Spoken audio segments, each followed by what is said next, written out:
আলহামদুলিল্লাহ আমার golden plus আসছে 1180 আমার টোটাল মার্ক, আর আলহামদুলিল্লাহ খুশি আছি আমি।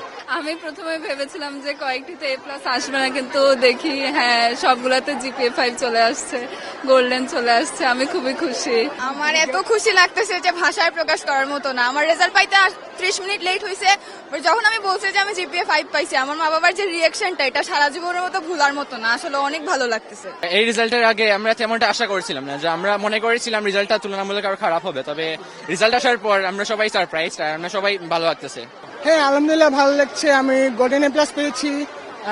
হ্যাঁ ভালো লাগছে। প্রত্যেক বছরের রেজাল্টই আমাদের এত কাম্য থাকে সবসময়, আর এবছরের রেজাল্টটা এবছর বাচ্চাদের নিয়ে আমরা খুব টেনশনে ছিলাম, কিন্তু আমাদেরকে বাচ্চারা যেভাবে খুশি করছে, আমাদের 287 জনের মধ্যে 158টা এ প্লাস আসছে, এবং পাইলট স্কুল গার্লস স্কুলের সাথে কম্পেয়ার আমরা সবসময় করি, যেহেতু একটা প্রতিযোগিতা থাকে তো, কিন্তু এবারের রেজাল্ট আমাদেরকে আসলে অনেক খুশি করছে, আর বাচ্চারা এত কষ্ট করছে, বাচ্চাদেরকে আন্তরিক ধন্যবাদ।